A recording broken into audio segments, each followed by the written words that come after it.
Welcome to the Hornets Hivecast, presented by Charlotte Eye, Ear, Nose, and Throat Associates, the official eye, ear, nose, and throat care provider of the Charlotte Hornets. Here's your host, Sam Farber. Jeff, Charles, welcome here to the Hornets Hivecast. Thanks for having us. Thank you, Sam. Great to have you both here together. We're about a month into your first season working together in these present roles. How's it been so far? Charles, we'll start with you. I'm loving it, and like you said, the togetherness is unbelievable. This guy's actually been on a couple scouting trips throughout the season, and I've kind of hit him like, when are you rejoining us? Like, it feels weird to not have him around. So it's just been an absolute joy and a great partnership that we've already started to establish. I'm enjoying the coaching staff, the performance staff. There's a lot of new faces, but I think that everyone's really like banding together and really striving for like sustained success and trying to create an environment of like hard work and togetherness. And so it's been a lot of fun. And then the players, I think, have kind of soaked up a lot of the newness too. Jeff, do you miss Charles as much as he clearly misses you? Probably more, Sam. No, it's been fun. It's Charles hit on the head. Just he used the word partnership there, which going back even to the search, like figuring out that we wanted to hire Charles. Like I knew that he would be a tremendous partner. So seeing it happen on a daily basis, just of course, we have a ton of respect for one another, and we're completely aligned in everything that we're doing. So it's been fun. Tell me about that partnership, because there's the analogy I think most fans have that the president of basketball operations is the one shopping for the groceries and has the final meal in mind, and the coach is the chef who has to work on every single step of the ingredients and also has the final goal in mind, but different ways of attacking the problem. Is that a fair analogy, or how do you view your relationship? I think that's fair. I don't know if you haven't had Charles cook for you yet. No, in all seriousness, he's again, he is a very good cook, and he's also, taking that to the court. Obviously, I think he's a very good coach, and you see it on the floor. We've hit some adversity early on, whether it's injuries or down early or down late, or we having to come back. And Charles has just been preaching to the guys, you have to stick together because anything can happen. And you see that play out in some of these games. Take the first game of the season in Houston, right, down, and these guys continue to just go out and fight and execute what he's asking them to do. So hence, I'm still on the road on these scouting trips trying to buy the groceries so we can make the best meal possible. And part of that process is him understanding like what does Hornets culture need and what does the Hive mentality look like and feel like and need. And I think that he and his group have done a good job of identifying the right type of characters and the right type of players that we need. Because even as you do face adversity, I think you want that kind of like internal fortitude to be able to push through some of it and band together, like I've said before. And we have that group. And so I think just trying to get them all on the same page and get them all healthy at the same time will be fun because I just think that there's even a higher ceiling for this group because of the fact that he's done a good job of identifying the right people that we need to kind of keep growing. There also seems to be a bit of a strategic shift for the organization, specifically with three-point shots. There's a lot more of them being taken. That's across the league as well, but here for Charlotte, it's more than we've ever seen before. Charles, is that a function of the players you have on the roster and going towards their strengths, or is that the Charles Lee way of playing basketball? You want a lot of threes going up in the air. Yeah, I would say it's probably our players and our spacing and just the emphasis on trying to get the best uncontested shot that we can. And so I think that our group has kind of bought into that, and we get them in a lot of different ways. I think, number one, we've talked about the importance of defense, and I think that when we can play in transition after we get stops, you've seen the speed that we can play with and like the lobs that happen. And then once all of a sudden you do a great job of playing with pace and attacking the paint, now we can all of a sudden start kicking out for some threes. And I think that even Melo's done a great job with his off-the-dribble threes in terms of getting some of those early in the clock as the defense is kind of worried about us attacking the paint. They're getting their feet inside the three-point line, a great opportunity for them to shoot it. I also credit our bigs and our screeners in general, just creating these pockets for like pocket threes and creating the screen advantages where, Nick and Musa and Taj do a great job of kind of sticking these screens, Grant included, and now all of a sudden Brandon's able to walk into a off-the-dribble three. So I would say it's a combination of the points of emphasis and then just our talent pool as well. The leaders in that talent pool are clearly LaMelo Ball and Brandon Miller, two unbelievable shooters. When you're shopping for groceries, how much of an advantage is it to know that those two cornerstones of the franchise are locked up for the foreseeable future here in Charlotte. Yeah, we're tremendously grateful for that. They were, both of those guys were here before Charles and I got here, but it's a great foundation, great starting point. To be able to continue to build around those guys. And, I think one of the things that has stood out to me about LaMelo and Brandon specifically is that they're very coachable. They have, they've had multiple coaches in their career, but just to see them really embrace Charles's teaching points and just his points of emphasis, as he just said, like, has been very exciting, just because sometimes you got young players who are very good, right, very talented, and sometimes they can be stubborn of, I got here this way. But these two guys have been unbelievable in terms of just how receptive they are in the coaching. They've both thrived, LaMelo in particular, in the fourth quarter. LaMelo leads the NBA in scoring field goals, threes, in terms of fourth quarter time. In crunch time, he's been elite there as well. What is it about him as a player that's allowed him to take his game to a whole nother level in the fourth quarter when there should be even more attention on him defensively? Yeah, I credit two things. I credit his off-season training. I thought he did a phenomenal job of just being really consistent and building the proper habits that's putting him in a place to be successful right now, especially at the end of the game. I think that always shows that you are in a good place physically to be able to endure the punishment from like all the screens you've had to run through defensively, but also I think when he's on offense, the guys are crowding him, to your point, and there's a big emphasis on trying to be physical with him, and he's able to kind of sustain it or absorb it for three quarters, and then in the fourth, I then credit the offseason, and then I think it goes to his mindset. And he is a fearless competitor. And the fact that he has that fearlessness to him, there's not a shot that he hasn't prepared for. There's not a moment that he is not ready to just to succeed in the most pressure-packed situation. And then the third part is his teammates. I think they kind of help. And give him more confidence, or they're helping him get open. And so it's a combination of a lot of things. Well, if you'd be so kind, we want to take you through a couple of these end-of-game plays that we've already seen this season that have been very exciting here for Hornets fans and Hornets basketball. This is the one that Brandon already, talked through the whole thing. I had to come up with new end-of-game plays now. Well, I won't make you give away the play call. If you have something, funny, I don't know, like Philly special or something like that for this. But just take us through what you're seeing here, and maybe for any high school coach, what you're looking for when you're drawing up a late game situation. Yeah, so I would just say right now we are out of timeouts. It's a need to situation. We ran this at training camp, and the very first look, if you take it back a little bit, is Brandon Miller lob, and Josh Green did a great job at Duke of throwing this pass. And so, identifying who is the inbounder is really important in these end-of-game need side out-of-bounds plays, because, a lot of pressure on that guy. And then the second look is supposed to be for Melo coming back off of this screen from Grant. And I think that Miles just did a really good job of sealing off his guy, because he's the third option, I would say, if we get stuck in that situation. And then it's just basketball players making a play at the end of the day. Grant's open, and now Brandon at the top of the screen being a relentless offensive rebounder. I think he credits his football background on that one as well. One thing that stood out to me from that end of play, obviously Grant got a great look there, and I'm sure you're willing to live with him taking a wide open three in that moment and living with the consequences.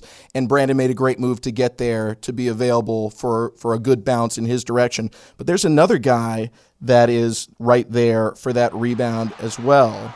LaMelo, who got wiped out on this play, he's down on the ground, gets up. If the ball bounces the other way, he's there for the rebound. What does that say about it that your two best players, who ordinarily you would think are the targets of this play, it doesn't work out, one of them gets taken down, they're not complaining to the refs, they're both crashing the glass, they're both there, available to get that tip in? Yeah, it's a testament to their next play mentality. They understand all the things you just hit on. Nobody's going to help us in any situation but ourselves and the people in that group. And so the fact that he could hit the ground, not look for a call, not look for an official, and just focus on how do I impact winning? What are the things I need to do to help us win? And he does that in that situation. One more for you to look at. This one maybe went a little more according to plan. What are you looking for here in this game-tying situation in Philadelphia? So need three situation, and we are looking for, stop it there, Seth Curry supposed to curl Melo, and then Melo does exactly what he's supposed to do in terms of pushing off, and then he's got that whole corner spot for a three. And if that wasn't there, then Brandon would be coming back off of Grant as our second option. And of course, the shot goes right there. Hornets tie it up.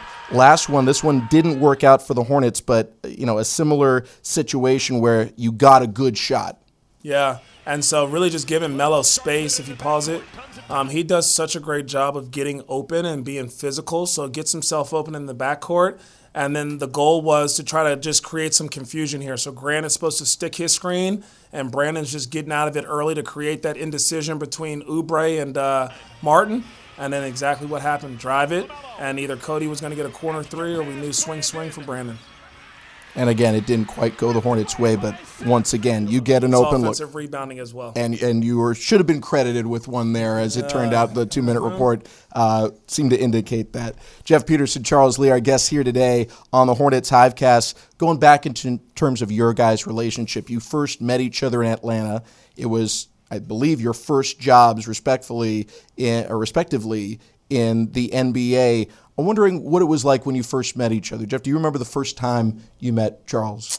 No, I definitely remember that year, though. Yeah, we were both young and just trying to figure it out. And I think the one thing that I always respected about Charles was just his optimism, his approach on a daily basis. It didn't matter if we just lost 5 straight or won 10 straight, whatever it was. Like, he was very consistent of who he is and showed up. And as he's teaching to our guys right now, he always controlled what he could control in the moment and figured out how he could get better and therefore help the team get better. So it was always about the team. It was never about Charles, which was refreshing to see.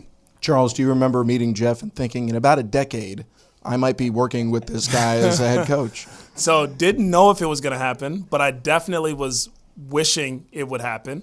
I remember, again, to his point, not the first time, but I remember a lot of pickup basketball games where I had to guard him. In staff games, and we used to call him Jeff Irving because the dude had handle and mid-range jumpers. He was a nightmare to guard. And the competitor that he was on the court, he was also the same type of fierce competitor when it came to his job, and I admired that. He was in the building every day. The way that he interacted with everyone in the building was refreshing to see. He talks about my optimism, but his personal skills and the way that he can kind of just relate to everyone in the building and problem solve is really impressive. And so I've always admired how he's gone about his professional career, and I'm really thankful now that we get to work together. We're going to get into your playing experience in just a moment here, but after working together in Atlanta, you separate. Now you're competitors against one another. I'm sure there's still a friendship and a relationship that you were able to keep going even though you were in separate places. But how did competing against each other influence your working relationship today? I think it was great because we got to, it's what it takes to grow, right? Get away from one another, get into a different situation. Charles obviously was fortunate to continue his working relationship with Mike Budenholzer, who's one of the best coaches. I stayed in Atlanta for a couple of years and then obviously went over to Brooklyn and just saw a completely different way of doing things. And then, of course, he finished up in Boston. But I'm a big believer in life. You need new experiences. You need new perspectives to really help shape you. I think we're always learning and growing, and the moment you get stagnant or closed-minded, you're probably in trouble. So I think, again, getting away from each other but still staying in touch all the time and having the relationship that we have was very critical, and it's just going to continue to help us in our job today. Charles, how did competing against teams that Jeff had a hand in putting together help form the relationship that you have with him now when you're both aligned again? Yeah, I think it just showed that it was deeper than basketball. Like he talked about diversity of experience. It was cool to be able to bounce different ideas off of him as we were still competitors. And we wouldn't talk directly about our teams. That was a no-no, safe zone. But when it just came to, hey, I'm dealing with this situation right now as I'm going through my professional career. What are your thoughts? Have you seen something similar? And so he was phenomenal about trying to give me wisdom and insights, and I always appreciated them because it was cool to see either he had gone through it or he saw somebody else, and that diversity of experience just kind of helped my perspective. And then it was kind of cool to win a championship versus him. Unbelievable. I knew it. We want to dive a little deeper into your guys' friendship here, and so we've got some questions. The answers to these are either Jeff or Charles. So if it's you, raise your hand. If it's the other one, point at the other one. It's like a newlywed game. A little bit. First one, who is more likely to pay for dinner? Oh, so Jeff, because he strong arms the bill, though. I can't tell you how many times I've gone out with this guy, and I try to sneak around, and he's already paid for it. Proactive. So You got to be proactive, Sam. You got to get ahead of things. Who's more likely to cook dinner, since we went into that before? Neither. Okay, fair enough. Answer. If you're carpooling, who's driving? I am. Charles, yeah. Who's in charge of the music? Lindsay. and Lindsay and the girls. They're rolling with us. You both played in college basketball, but a generation ago in terms of the development of the game. Now, whose game would have fit better today if you were coming up in the ranks? Who would have had a better chance to play in the NBA based off how you played? Me. I'm not going with that. The last time we played 2-on-2, my team won. Oh, we won't say who the other true. two people were, but yeah. That is true. Fair enough. All right, these ones, there are right answers because we looked up your stats. So who scored more points in their 4-year college career? Charles. Yeah. It was Charles. 1,147 to 711. Respectable, but Exactly, he got which is you why there. I translate better to the modern game. Who had more assists? Oh, my teammates used to call me a ball hog. I'm going to say me. Yeah, I'm going to say Jeff. It is Jeff, 329 to 224. You got him by 100. Charles doesn't pass much. He doesn't pass much. Who committed more fouls? Oh, this guy. Yeah, I did. It's Jeff. Oh, Wow. defend without All right, fouling. 218 to 205. Oh, it was it was close. close. Physical. It was close. I'm Very physical. close. Physical. Who's the better free throw shooter? Who had a better percentage? Oh, I was like in the 70s, so if you were higher than that. I wasn't my last year. I'm going to say Charles, actually. It is Charles, 77% to 73. And lastly, who attempted more threes? Jeff. I want a good shooter. I'm going to say Charles. It's Charles. Yeah. Wow. 285 to 192. That was pretty interesting. 'Cause I didn't shoot a ton either. I was like a spin move, try to get to the basket, and if I hit a couple free throws, then maybe try to shoot some threes. It is a different era now. It is. In terms of having both been players, and that's not always the case for the people in your jobs, or at least at the level that you played at. How does that influence how you do your jobs today? I think it definitely helps. At the same time, like you keep saying, it's a completely different landscape. I mean, I think you start with these guys are getting ranked at 11 years old, and then you have the NIL stuff, and then you get to this level where, it's. I do empathize with these guys. There's a lot of distractions. I would say the game is still pure in one way, but there's also a lot of other things that are going on. Whereas the thing with Charles and I was just love of the game. You're just out there hooping, and not that these guys aren't at times, but there's just a lot more that I think that they have to deal with than we did. I agree with what he said. I think the only thing that kind of helps us is that we went through it at a small fraction, and so like there's a little bit of like empathy and understanding of what is going on their end. So there's some days where you're like, man, we didn't do this right, or we didn't do that right, and you're like, it's actually kind of hard to do those things. And like if you want to win, you do have to do hard things, but like you do have a realization of like, okay, this workout today was hard, or this practice was hard. Like I've gone through that drill before, and so I think that you're just able to relate a little bit more to what they're going through. Just a couple questions left for you guys, and we're going to look to the future now. So, Jeff, in terms of what you've been able to accomplish here since coming to the Hornets, dating mostly back to the offseason, but you've been involved, and the Hornets have been involved in a lot of deals, acquiring assets, developing, furthering relationships with other front offices. Sometimes it's the majority parties in the deal are two other teams, but the Hornets are able to come in and acquire something by being a part of the deal. How does that factor in to the long-term strategy here for the Hornets? Yeah, I think one of the things that I was pretty focused on in the rest of our front office when I first got here was just being as strategic and opportunistic as possible. We know that, as Charles said earlier, we're in it for the long haul, sustainable success, right? You guys have heard me say we don't want to get to the playoffs next year and then we're out for 3 consecutive years after that, right? We want to be a perennial contender. So in order to do that, right, you're always knowing that is your North Star, that's your guide. You're making moves or deals or acquiring players, whatever it may be, that fits around that timeline. So just being very, like I said, being very opportunistic when these deals come about. And, we have, of course, our scouts weigh in, consult with Charles and the coaching staff on some different deals. And then, of course, our analytics department. So we take it all in. And then at the end of the day, we feel like the deals that we made, again, are putting us in position to be sustainable contenders. Not saying you should or would be the majority party in a deal to bring a major asset here, but I'm curious, with what you've acquired and the draft picks the team has, the asset pool, could you be in position to make a deal? Do you feel comfortable with that? Yeah, absolutely. At this point, we're looking at everything. We have to, right? We got to be as creative as possible, and Charles and I are wired the same. Like, we're never satisfied. We want to continue to push and get better. So I think we've put ourselves in a really good position. But again, we're always trying to find ways to get better. So it's no secret, right? The more assets you have, the more cracks at it if you want to draft or if you want to package those and try to get something, another player that we deem as a great fit here in Charlotte. We have that option as well.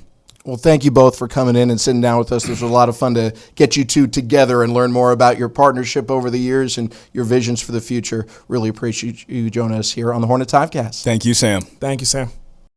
That does it for this edition of the Hornets Hivecast. Remember, the HHC is available daily wherever you get your podcasts all throughout the NBA season, with game previews every game day, reviews every day after, and in-depth interviews everywhere in between. I'm Sam Farber. It's been a pleasure and a privilege having you along, and we'll talk to you next time right here on the Hornets Hivecast. Thank you for listening to the Hornets Hivecast, brought to you by Senta, the official eye, ear, nose, and throat care provider of the Charlotte Hornets. For more coverage, visit Hornets.com.